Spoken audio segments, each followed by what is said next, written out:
Cancer. The word alone can chill spines. But what if I told you it's not one single monster, but a collection of over 200 different sneaky cell rebels that we've been steadily outsmarting for centuries? From ancient Egyptian fire drills used to treat tumors, all the way to 2025's AI-powered diagnostic sidekicks, we're going on a journey to bust the myths, shine a spotlight on the hope, and reveal just how far we've come. Ready to fight smart? Let's dive in. First, let's get the basics straight. Did you know that cancer isn't just one disease? It's a broad term for more than 200 distinct conditions. At its core, cancer begins when normal cells in our body go rogue.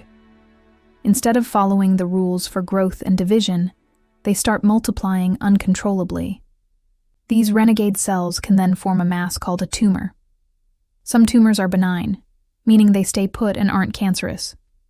But malignant tumors are the troublemakers. They can invade nearby tissues and spread to other parts of the body through the bloodstream or the lymphatic system. This process of spreading is called metastasis. Looking at the global picture, the numbers can seem daunting. Each year, we see about 20 million new cancer cases worldwide, and tragically, around 10 million deaths are attributed to the disease. But, and this is a huge but, there is a powerful counter-narrative of progress and hope. In the United States, for example, the 5-year survival rate for all cancers combined has soared to 67%.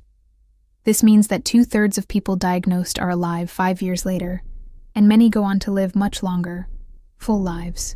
In fact, there are now over 18 million cancer survivors in the U.S. alone, a testament to incredible medical advancements. As we look toward 2025, projections estimate about 2 million new cancer cases in the U.S.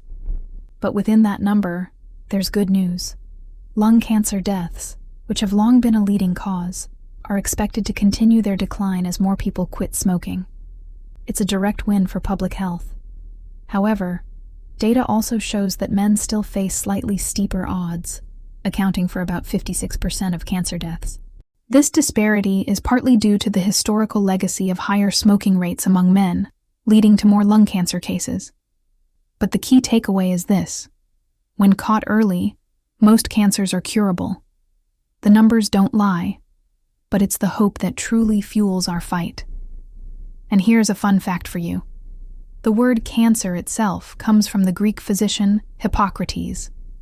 He named it karkinos, the Greek word for crab, because the swollen veins around a tumor reminded him of a crab's claws. Talk about a bad pinch. Now let's bust some major myths.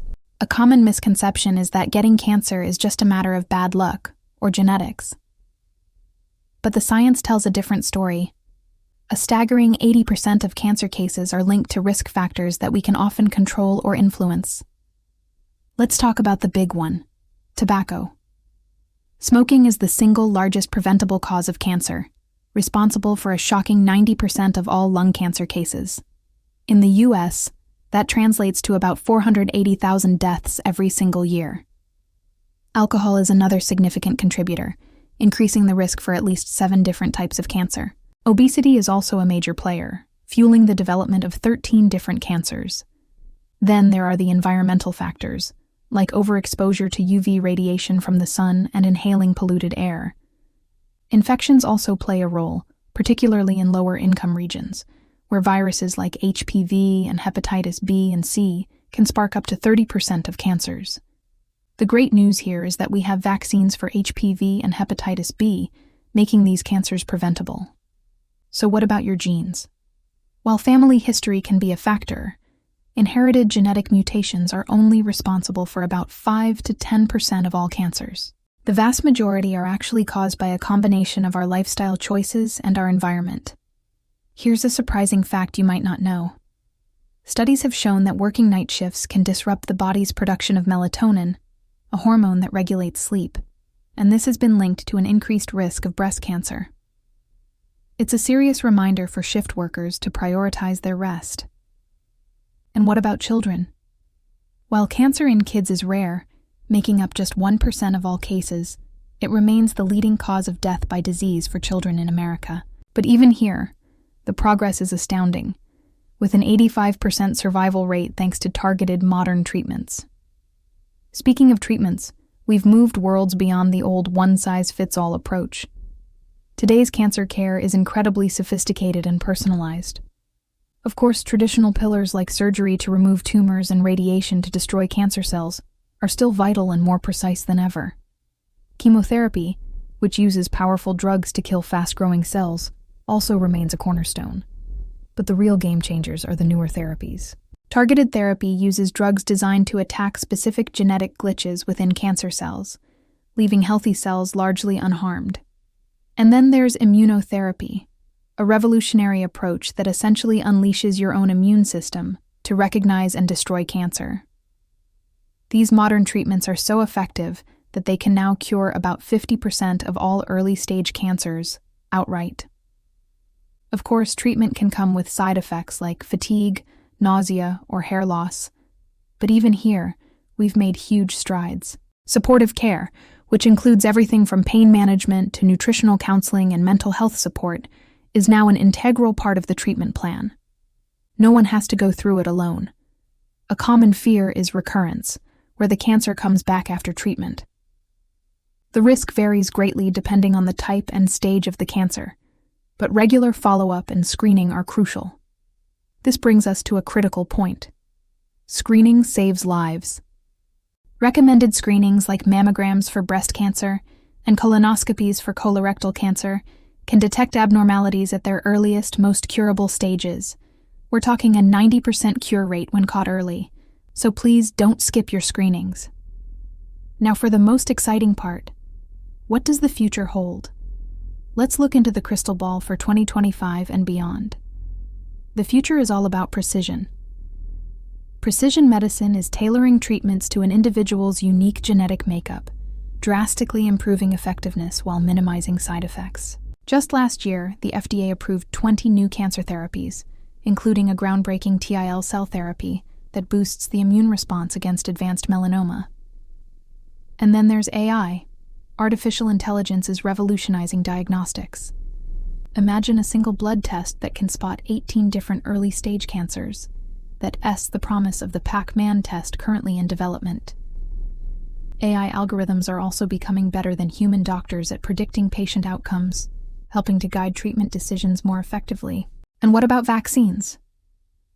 The same mRNA technology that gave us our COVID vaccines is now being harnessed to create therapeutic cancer vaccines. These don't prevent cancer, but rather train a patient's immune system to hunt down and attack existing tumors. A major trial for pancreatic and other cancers, involving over 200 patients, is launching this year. We're also seeing advances in CAR T-cell therapy, which is being adapted to create off-the-shelf versions to treat solid tumors like aggressive brain cancers.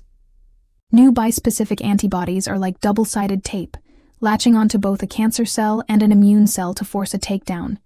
And radiopharmaceuticals are like tiny smart bombs, delivering radiation directly to hard-to-reach cancer cells anywhere in the body.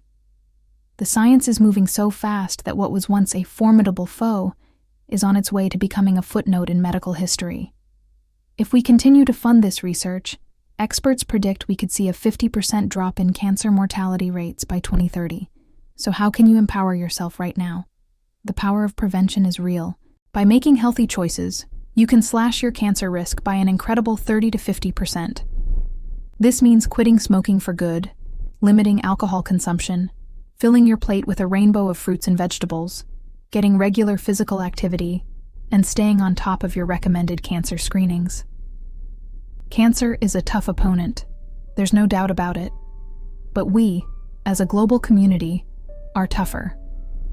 The research we've invested in has already saved nearly 4 million lives in the United States since 1990 alone. Progress is not just possible, it's happening every single day. Were you shocked to learn where the word cancer came from? Or are you blown away by the idea of an AI blood test? Let me know in the comments below. If you found this information valuable, please give this video a like, subscribe to the channel, and hit that notification bell so you don't miss our next life-saving deep dive. Coming up next, did you know that viruses are linked to about 10% of all cancers? We'll explore that and more.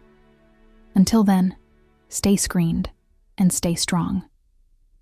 Thanks for watching.